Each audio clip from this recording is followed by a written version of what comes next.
ఇక్కడున్నది మంచి చేశా అన్న ధైర్యంతో నిలబడిన ఒక్క మీ జగన్. చుట్టుముట్టినది గతంలో ఏ మంచి కూడా ఏ పేదకు కూడా చేయని అబద్ధాలే పునాదులుగా, మోసాలే అలవాటుగా పెట్టుకున్న 10 మంది కుట్రదారులు అటువైపున. ఒక్క మీ జగన్ మీద ఎంతమంది దాడి చేస్తా ఉన్నారు అనంటే నిజంగా ఆశ్చర్యం అనిపిస్తుంది.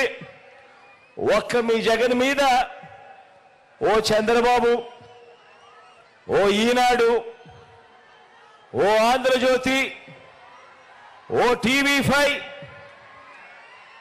ఓ దత్తపుత్రుడు, ఓ బీజేపీ, ఓ కాంగ్రెస్, ఇవన్నీ సరిపోవంటూ ఇన్ని కుట్రలు, ఇన్ని అబద్ధాలు, ఇన్ని మోసాలు, కుటిల పద్మవ్యూహంలో వీరంతా కూడా ఒక్కటై బాణాలు సంధిస్తున్నది ఒక్క మీ జగన్ మీద. మీకు మంచి చేసిన మీ బిడ్డ మీద, మీకు ఆ మంచికి మధ్య మీ సేవకుడిగా ఉన్న ఒక్క మీ బిడ్డ మీద ఇంతమంది దాడి చేస్తా ఉన్నారు. అయినా మీ బిడ్డ అదరుడు, అయినా మీ బిడ్డ బెదరుడు. కారణం ప్రజలనే శ్రీకృష్ణుడి అండ ఉన్న అర్జునుడి మీ బిడ్డ. చేసిన మంచి మీద ఆ దేవుడి మీద నమ్మకం ఉంది కాబట్టి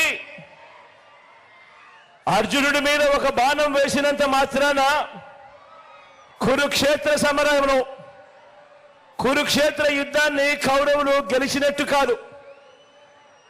ఒక బాణం వేసినంత మాత్రాన, జగన్ మీద ఒక రాయి విసిరినంత మాత్రాన,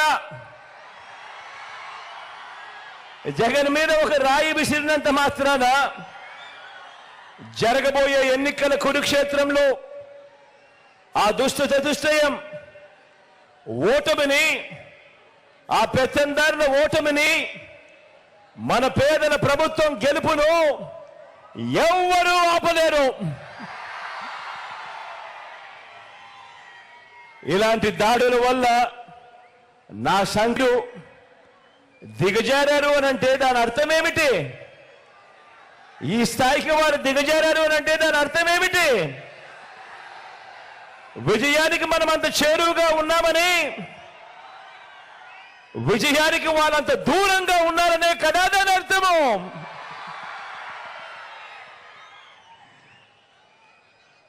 అందుకే చెప్తా ఉన్నా, ఈ తాటాకి చెప్పులకు మీ బిడ్డ అదరుడు, మీ బిడ్డ బెదరడు. మీకు సేవ చేయాలన్న నా సంకల్పం మరింత పెరుగుతుందే తప్ప ఏ కొంచెం కూడా వెనుకడుగు వేసే ప్రసక్తే లేదు. నా నుదుటి మీద వారు చేసిన గాయం, నా నుదుటి మీద వారు చేసిన గాయం దేవుడి దయతో అది ఇక్కడ తగల్లేదు, అది ఇక్కడ తగల్లేదు. అంటే దాని అర్థం దేవుడు మీ బిడ్డ విషయంలో ఇంకా పెద్ద స్క్రిప్టే రాశాడు అని చెప్పి దాని అర్థం.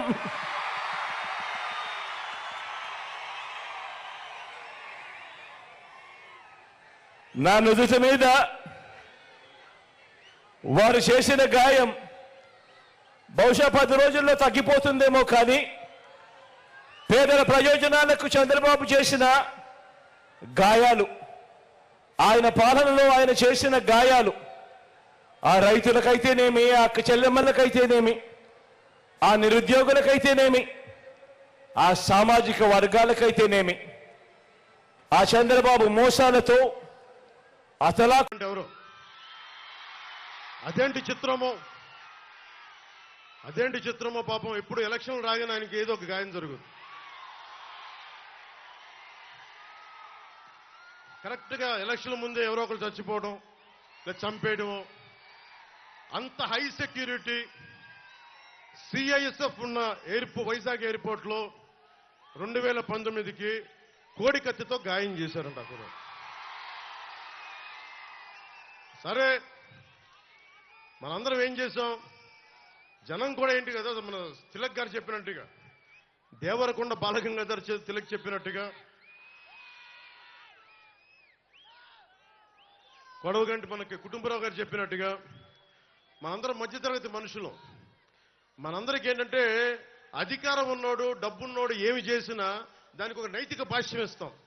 పాపం కాకినాడలో ఉండే ఒక మాఫియా డాన్ ఎవరిని కత్తితో పొడిచినా పాపం ఆయన ఏ పరిస్థితుల్లో పొడిచారో పాపనండి, పాపం చంపేశారు. వైఎస్ వివేకానంద రెడ్డి గారిని ఏ పరిస్థితుల్లో పొడిచారో తెలియదండి మనకి. 30,000 మంది ఆడపిల్లలు అదృశ్యమయ్యారని పాపం జగన్ గారు ఏం చేస్తారండి పాపం. ఇది సగటు మధ్య తరగతి మనం చేసే తప్పు. ఇది మన హక్కులను మనం తెలుసుకోవట్లేదు. జగన్కి గాయం అయితే రాష్ట్రానికి అయ్యా గాయం. మీ జెడ్ కేటగిరీ సెక్యూరిటీ ఏం చేస్తుందా? మీ జెడ్ కేటగిరీ సెక్యూరిటీ చూసుకోరా మీరు? మరి చంద్రబాబు గారి మీద రాళ్లు కొట్టించినప్పుడు రాళ్ల వర్షమే కురిపించారా మీరు? అప్పుడు ఏమైపోయినాయి? అప్పుడు రాష్ట్రానికి గాయం జరగలేదా? అంటే మీ మీద ఇంత గులకరాయి పడితేనే గాయం అయిపోయినట్టు. ఏమో ఎవడు చేశాడో నా సంతాపం నాకు బాధ కలుగుతుంది. నన్ను అడిగారు ఈ రోజున స్టేట్మెంట్ ఇవ్వమని చెప్పారు మా పార్టీ వక్తలందరూ. సార్ జగన్ గారికి ఇలా దెబ్బ తగిలింది అంటే నన్ను ఏం చేయమంటారన్న? ఆయనకి కొంచెం మీరు త్వరగా కోలుకోవాలని ఇవ్వంటే ఏమో అది నిజమో అబద్ధమో నాకేం తెలుసు. అతనే ఇలా టక్కుని కొట్టేసుకున్నాడో ఎవరికి తెలుసు? తెలియదు కదా. ఎందుకంటే కరెంటు పోయింది, దండలు ఉన్నాయంట, ఆ దండల్లో వాళ్ళే రాయిపెట్టి కొట్టుకున్నాడేమో, లేదు నిజంగా పోని ఒకసారి నాన్నా పులి కథలాగా ఒకసారి చెప్తే బాగుంటుంది. ప్రతిసారి ఎలక్షన్ రాగానే జరిగితే నిజంగా పులి వచ్చిన నాన్నా పులి కథలాగా అది అబద్ధం అనుకుంటాం. సరే నిజంగా మీ మీద రాయిసినోండి మీరు పట్టుకోండి. ఎదురుగా పొడిచిన వ్యక్తినే ఈ రోజు వరకు మీరు పట్టుకోలేదు. జైలు నుంచి అతను బెయిల్ ఇప్పించారు 5 సంవత్సరాల తర్వాత. కోడికత్తి వ్యక్తినే. ఈ సెంటిమెంట్ డ్రామాలు దయచేసి ఆపండి. ఈ నాటకాలు భరించలేకపోతున్నాం.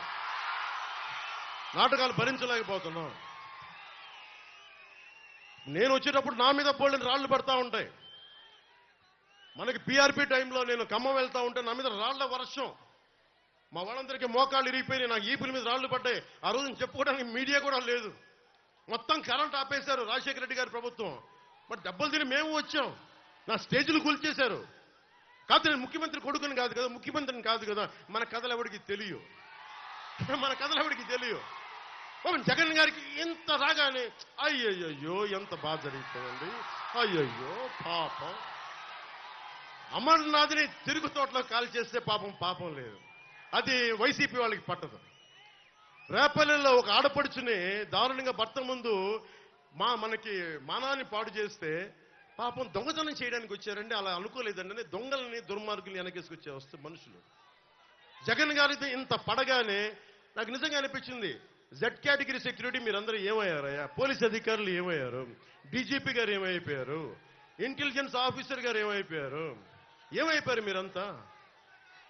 ఒక అందరినీ దాడి చేసే వ్యక్తి అతని మీద దాడి చేయడానికి ఎవడన్నా సంతోషిస్తాడు? మనకి నిజంగా సాహసిస్తాడా? నిజంగా ఇంత యంత్రాంగం ఉండి పట్టుకోవడానికి మీకు ఎంతసేపు పట్టుకోవడానికి? రేపొద్దున